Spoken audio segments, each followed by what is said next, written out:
December থেকে আগামী বছরের জুনের মধ্যেই জাতীয় নির্বাচন, জানালেন প্রধান উপদেষ্টা। পলাতক শক্তি ষড়যন্ত্র ব্যর্থ করে দেওয়ার আহ্বান।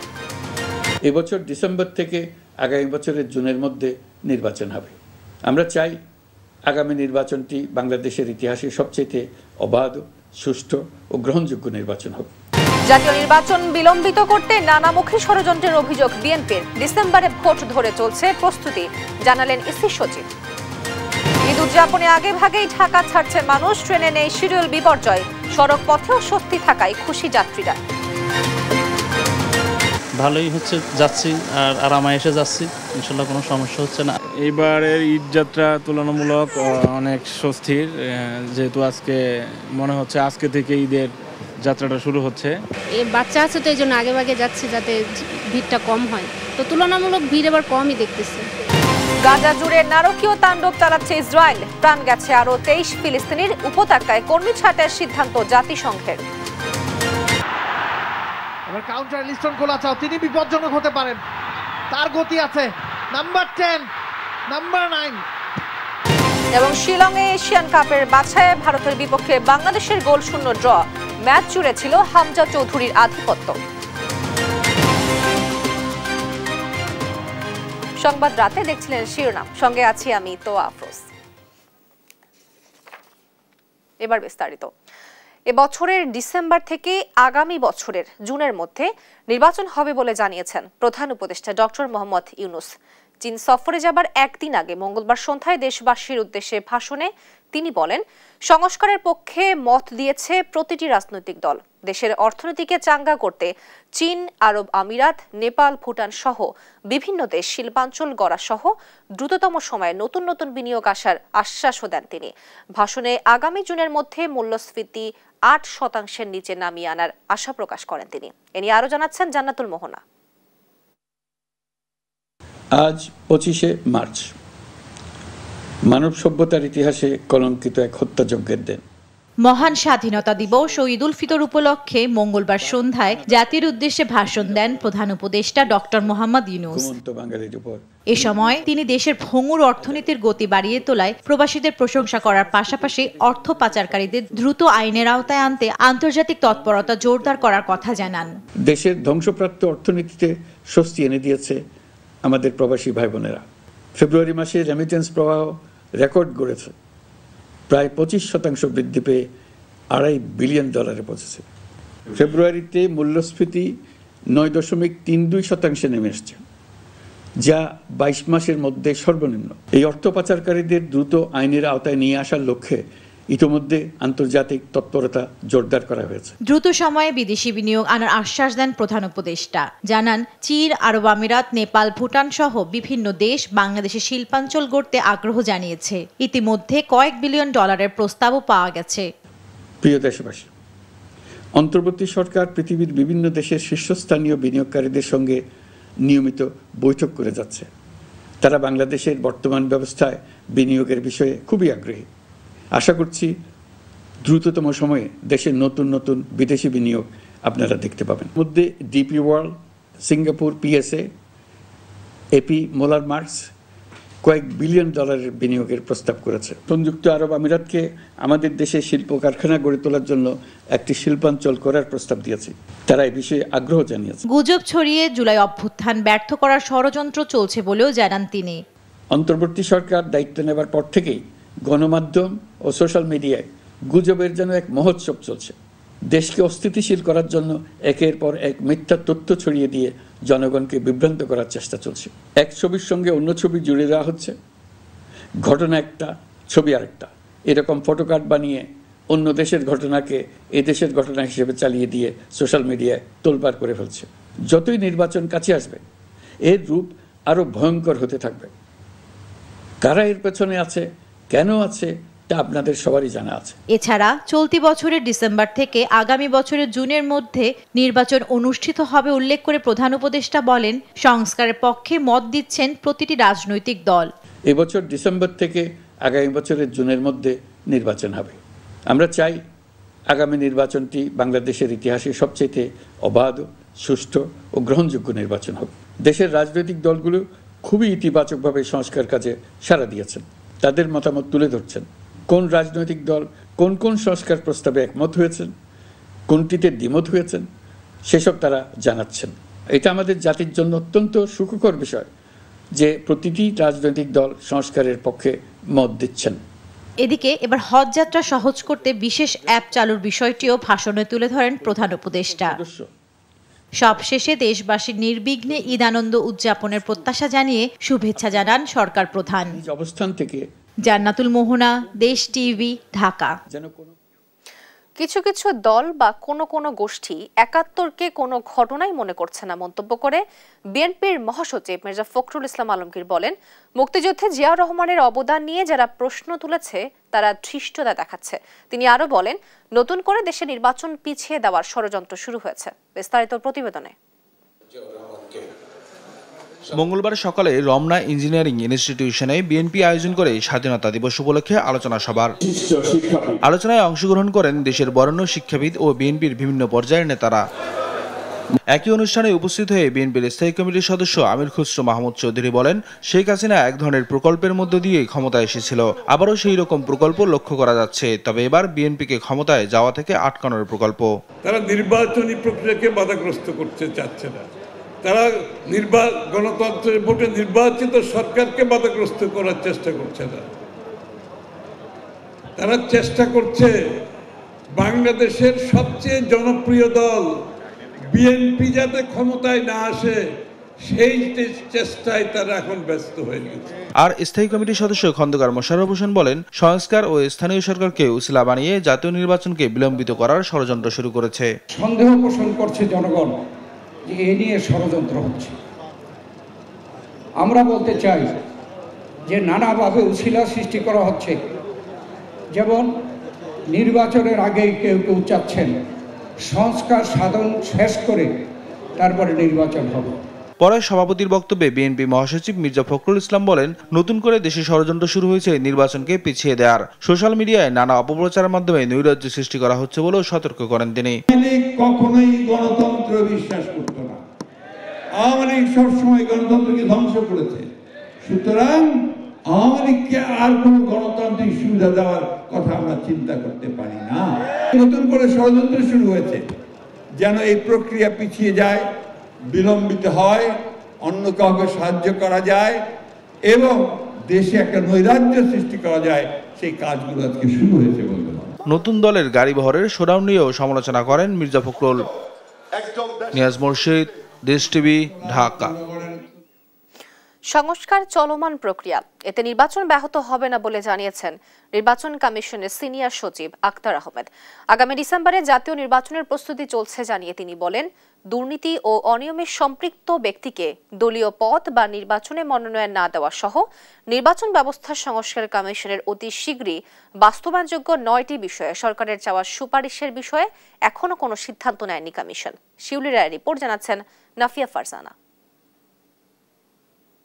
রাষ্ট্রের বিভিন্ন খাতের সংস্কারের লক্ষ্যে প্রধান উপদেষ্টার অনুশাসন অনুযায়ী 6টি কমিশনের জমা দেওয়া প্রতিবেদন থেকে আশু বাস্তবায়নযোগ্য প্রস্তাবসমূহ চিহ্নিত করে মন্ত্রিপরিষদ সচিবের কাছে চিঠি দিয়েছেন আইন উপদেষ্টা।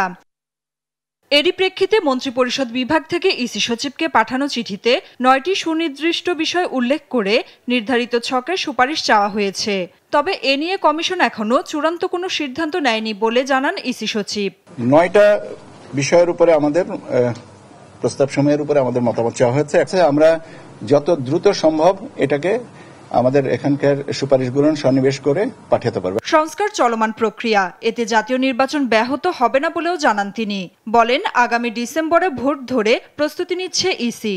নির্বাচন এফেক্ট করবে কিনা এটা তো নির্ভর করছে অনেকগুলো প্রস্তাবনার বিষয়ের উপরে। তবে আমাদের দিক থেকে তাগিদটা হচ্ছে যে কোনো একটা জিনিস আসলে সেটা তাড়াতাড়ি নিষ্পত্তি করে দেওয়া, যাতে জিনিসটা যে ডিসেম্বরে যেটা আমাদের কথা হচ্ছে আগাগোড়াই যে জাতীয় নির্বাচন ডিসেম্বর, সেই ডিসেম্বরকে টার্গেট রেখে আমাদের এই জিনিসগুলো কাজ করা ব্যবস্থাটা আমাদের দিক থেকে। এই 9টি বিষয়ের মধ্যে কয়েকটি কেবল ইসির কাছে, বাকিগুলো ইসির পাশাপাশি আইন সংসদ ও বিচার বিভাগের কাছে মতামত চাওয়া হয়েছে। নাফিয়া ফারজানা, দেশ টিভি, ঢাকা। দর্শক, মহান স্বাধীনতা দিবসে শ্রদ্ধা জানাতে প্রস্তুত সাভারের জাতীয় স্মৃতিসৌধ। সেখানকার পরিস্থিতি জানাতে সরাসরি যোগ দিচ্ছেন সহকর্মী দেওয়ান ইমন।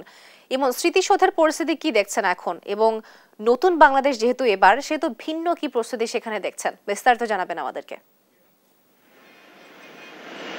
তো আপনাকে ধন্যবাদ। আমি এই মুহূর্তে রয়েছি সাভারের জাতীয় স্মৃতিসৌধের প্রধান ফটকের সামনে, এবং আমার পেছনেই দেখতে পাচ্ছেন যে সেই জাতীয় স্মৃতিসৌধ, এবং এই যে স্মৃতিসৌধের পুরো এলাকাটাই কিন্তু আলোকসজ্জায় সজ্জিত থাকলেও আজ যেহেতু সেই কালো রাত 1971 সালের এই 25শে মার্চ রাতে পাকিস্তানি হানাদার বাহিনী যেভাবে ঘুমন্ত বাঙালির উপরে যে বর্বরচিত হামলাটি চালিয়েছিল, সশস্ত্র হামলা, এতে করে যে প্রাণহানি ঘটে, তারপর থেকে কিন্তু এই 25শে মার্চকে কালো রাত হিসাবে আখ্যায়িত করা হয়েছে।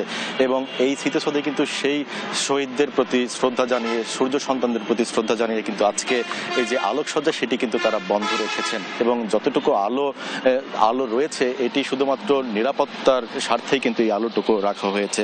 এবং এখানে আমরা যদি বলি যে ইতিমধ্যেই যে শ্রদ্ধা নিবেদনের জন্য জাতীয় স্মৃতিসৌধে সেটা কিন্তু সম্পূর্ণ প্রস্তুত রয়েছে। পাশাপাশি কিন্তু আইন শৃঙ্খলা বাহিনীর পক্ষ থেকে কিন্তু 3 স্তরের নিরাপত্তার চাদরে কিন্তু পুরো স্মৃতিসৌধ এলাকা এবং এর আশপাশের যত রাস্তাঘাট রয়েছে সব কিছুর মধ্যে কিন্তু 3 স্তরের নিরাপত্তা ব্যবস্থা কিন্তু করেছে ঢাকা জেলা প্রশাসন। এছাড়া পোশাকধারী আইন শৃঙ্খলা বাহিনীর পাশাপাশি কিন্তু গোয়েন্দা পুলিশও রয়েছে সাদা পোশাকে।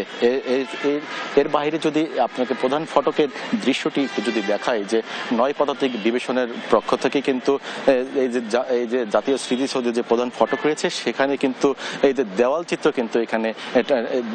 কিন্তু এখানে টাঙানো হয়েছে, এবং এখানে মুক্তিযুদ্ধের সময়ের বিভিন্ন চিত্র কিন্তু এখানে প্রদর্শিত হয়েছে। এবং এই চিত্রগুলো যারা এখন দর্শনার্থী আসছেন রাতের বেলাও কিন্তু তাদেরকে আমরা দেখেছি যে এখানে এসেছেন। পাশাপাশি এখানে বীর শ্রেষ্ঠদেরও কিন্তু ছবি এখানে এই দেওয়াল চিত্রে কিন্তু ফুটিয়ে তোলা হয়েছে। আগামীকাল যেহেতু মহান স্বাধীনতা ও জাতীয় দিবস, সেই জাতীয় দিবস উপলক্ষে এখানে রাষ্ট্রপতি এবং প্রধান উপদেষ্টা মণ্ডলী সহ বিদেশি কূটনৈতিক যারা এখানে শ্রদ্ধা নিবেদনের জন্য আসবেন, সেই উপলক্ষে কিন্তু ইতিমধ্যেই গণপূর্ত বিভাগের পক্ষ থেকে পুরো সাজসজ্জার কাজ যেমনি করে শেষ করা হয়েছে, পাশাপাশি কিন্তু আইন শৃঙ্খলা বাহিনীও তাদের নিরাপত্তা নিশ্চিতে কিন্তু সম্পূর্ণরূপে প্রস্তুত রয়েছে। এই যে মধ্যরাতেও কিন্তু দেখতে পাচ্ছেন যে আইন শৃঙ্খলা বাহিনীর সদস্যরা কিন্তু এখানে তারা নিয়োজিত আছেন, এবং এখানে যেন কোনো ধরনের অপ্রীতিকর ঘটনা না ঘটে সেই বিষয়টিকে মাথায় রেখে কিন্তু 3 স্তরের নিরাপত্তা ব্যবস্থার বলয় তৈরি করা হয়েছে। এছাড়া পুরো স্মৃতিসৌধ এলাকা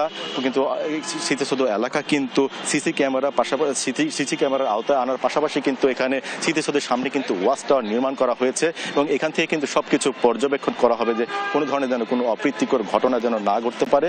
এবং এর পাশাপাশি কিন্তু এই নবীনগর থেকে একদম আমিনবাজার পর্যন্ত কিন্তু পুরো সড়কটিতে কিন্তু কয়েক হাজার পুলিশ সদস্য নিয়োজিত থাকবেন, এই যে ভিভিআইপিরা আসবেন তাদের নিরাপত্তার সাথে। তো এই ছিল তো আমার কাছে সাভারের জাতীয় স্মৃতিসৌধ থেকে সর্বশেষ। আপনাকে ধন্যবাদ। সেনাবাহিনী জুলাই যোদ্ধাদের স্বপ্ন পূরণে সবসময় পাশে থেকেছে বলে জানান সেনাবাহিনী প্রধান জেনারেল ওয়াকারুজ্জামান। তিনি বলেন, সমরে আমরা, শান্তিতে আমরা, সর্বত্র আমরা, দেশের তরে। এই মূলমন্ত্র বুকে ধারণ করে অতীতের ন্যায় ভবিষ্যতেও দেশ মাতৃকার কল্যাণে বাংলাদেশ সেনাবাহিনী সবসময় পাশে থাকবে। মঙ্গলবার ঢাকা সেনানিবাসস্থ আর্মি মাল্টিপারপাস কমপ্লেক্সে বাংলাদেশ সেনাবাহিনীর উদ্যোগে জুলাই গণ অভ্যুত্থানে আহত ও শহীদ যোদ্ধাদের পরিবারের সম্মানে একটি সংবর্ধনা অনুষ্ঠানের আয়োজন করা হয়। সংবর্ধনা অনুষ্ঠানে সেনাবাহিনী প্রধান তার বক্তব্যে জুলাই গণ অভ্যুত্থানকে বাংলাদেশের ইতিহাসে যুগান্তকারী ঘটনা হিসেবে উল্লেখ করেন, এবং অংশগ্রহণকারী যোদ্ধারা জাতির গর্ব উল্লেখ করে বাংলাদেশ সেনাবাহিনীর ভেরিফাইড ফেসবুক পেজে পোস্টের মাধ্যমে এ কথা বলেন তিনি। অনুষ্ঠানে 72 জন আহত যোদ্ধা ও শহীদ পরিবারের সদস্য সহ ঊর্ধ্বতন কর্মকর্তারা উপস্থিত ছিলেন বলেও পোস্টে জানানো হয়। তিনি আরো বলেন, এই আন্দোলনে তরুণ সমাজ শুধু অংশগ্রহণই করেনি, বরং কিভাবে সত্য ও সঠিক পথে ন্যায়সঙ্গত দাবি আদায় করা যায় সেই অনুপ্রেরণা জুগিয়েছে। দেশপ্রেম, জাতীয়তাবোধ, সততা, মানবিকতাবোধ ও নিয়মানুবর্তিতার সমন্বয়ে সকলে একতাবদ্ধ হয়ে কাজ করলে এই দেশ সমৃদ্ধির শিখরে আরোহণ করে একটি সুখী ও সমৃদ্ধ দেশ হিসেবে আত্মপ্রকাশ করবে বলে তিনি আশাবাদ ব্যক্ত করেন, এবং সেই স্বপ্ন পূরণে সবাইকে একযোগে কাজ করার অনুরোধ জানান। সংবর্ধনা অনুষ্ঠানে বাংলাদেশ সেনাবাহিনীর পক্ষ থেকে জুলাই গণ অভ্যুত্থানে আহত ও নিহত যোদ্ধাদের প্রতিটি পরিবারকে আর্থিক সহযোগিতা দেওয়া হয়।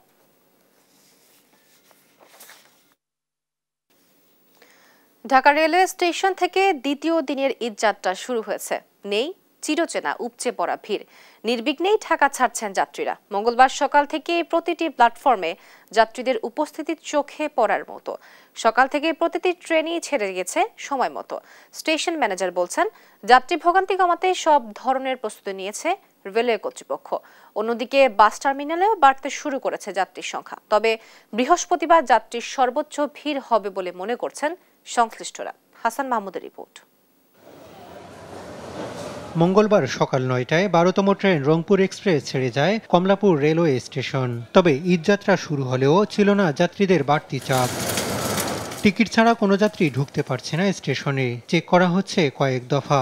এতে বাড়তি মানুষের ভিড় না থাকায় সন্তুষ্ট যাত্রীরা। প্ল্যাটফর্মে অতটা ভিড় আমি দেখি নাই, আর কেবিনও অনেক ক্লিন ছিল, তো সবকিছু মিলায় আর যাত্রাটা অনেক ভালো হবে ইনশাআল্লাহ। মনে হচ্ছে আজকে থেকে ঈদের যাত্রাটা শুরু হচ্ছে, তো সেই অনুযায়ী বলা যাচ্ছে যে একটু স্বস্তি। আগের তুলনায় অনেক ভালো লাগতেছে। আমার বাবুর হচ্ছে যে প্রথম ঈদ যাত্রা, আর হচ্ছে যে ট্রেন জার্নিটা বরাবরই ভালো লাগে। নির্ধারিত সময়ে ছাড়ছে সব ট্রেন। এবার শতভাগ টিকিট বিক্রি হয়েছে অনলাইনে। রেলওয়ের পুরো ব্যবস্থাপনায় ভোগান্তি কমেছে যাত্রীদের। এবার কনফার্ম 100% দিয়েছে আপনার অনলাইনে, কোনো ঝামেলা হয়নি। এক বগিতে অন্য দুইটা আর এই বগিতে একটা, জন্য একটু ভোগান্তি হয়েছে। আর স্টেশন যাত্রা ভালো। টিকিট কাটতে একটু ভোগান্তি হয়েছে। টিকিট 4-5 জন মিলে একটা টিকিট কাটা খুব কষ্ট এটা, আর ঢোকার সময় কোনো সমস্যা হয় না। বৃহস্পতিবার সরকারি ছুটি শুরু হলে যাত্রীদের চাপ কয়েক গুণ বাড়বে। সেই চাপ নিয়ন্ত্রণে বড় চ্যালেঞ্জ হতে পারে। তবে স্টেশন ম্যানেজার বলছেন, যাত্রীদের নিরাপত্তা ও ভোগান্তি কমাতে সর্বোচ্চ চেষ্টা করছেন তারা। 43টা আন্তনগর ট্রেন ঢাকা স্টেশন ছেড়ে যায়, আর 25টা mail express commuter train Dhaka station ছেড়ে যায়। 5 তারিখ থেকে আমাদের স্পেশাল ট্রেন যাবে, যাত্রী চাপ বাড়বে, ট্রেন আসবে, যাত্রী চলে যাবে, ট্রেন সঠিক সময় চলে যাবে। আমাদের কোনো রকমের আল্লাহ মাফ করুক, কোনো রকমের অঘটন বা কোনো সমস্যা না হলে ইনশাআল্লাহ কোনো ট্রেন বিলম্বের কোনো কারণ নাই। এদিকে সড়ক পথেও ঈদযাত্রা শুরু হয়েছে পুরোদমে। ভর দুপুরে যাত্রীর ভিড় দেখা যায় সায়দাবাদ বাস টার্মিনালে। এখন পর্যন্ত ভোগান্তি ছাড়াই টিকিট পাচ্ছেন বলে জানান যাত্রীরা। এবার বাড়তি ভাড়া আদায় করা হবে না বলেও জানান মালিক শ্রমিকরা। যাত্রীদের জন্য হেল্প ডেস্ক আছে, যেখানে সমস্ত লোকজন, সমস্ত ব্যবস্থা আছে। না, কোনো ভোগান্তি নাই টিকিট থেকে। এবার আমরা কোনো ভোগান্তিতে হই নাই। ট্রাফিক নিয়ন্ত্রণ ও সার্বিক নিরাপত্তায় বাড়তি পুলিশ মোতায়েন হয়েছে টার্মিনাল এলাকায়। ঈদযাত্রায় বাড়তি ভোগান্তি কমাতে আগেই নদীপথে ঢাকা ছাড়ছেন দক্ষিণাঞ্চলের মানুষও। হাসান মাহমুদ, দেশ টিভি, ঢাকা। ঈদের আনন্দে নতুন মাত্রা যোগ করতে মার্চের 24 তারিখ থেকে ঢাকা ব্যাংক ও সিঙ্গারের সৌজন্যে আয়োজিত হয়েছে দ্য চাঁদ বাজার সিজন 2। রাজধানীর আলোকে কনভেনশন সেন্টারে 24 থেকে 27 তারিখ পর্যন্ত চলবে এই আয়োজন। ঈদের কেনাকাটার পাশাপাশি থাকছে কাওয়ালি, সুফি, গজল, ফায়ার শো এর মতো আয়োজন। ইফতার থেকে সেহরি পর্যন্ত খোলা থাকবে ফুড জোন। থাকবে দেশি বিদেশি বিভিন্ন মুখরোচক খাবার। সেই সঙ্গে মেহেদি, বেকিং, অরিগামি, হেলদি লাইফস্টাইল নিয়ে প্রশিক্ষণের ব্যবস্থাও থাকছে আয়োজনে।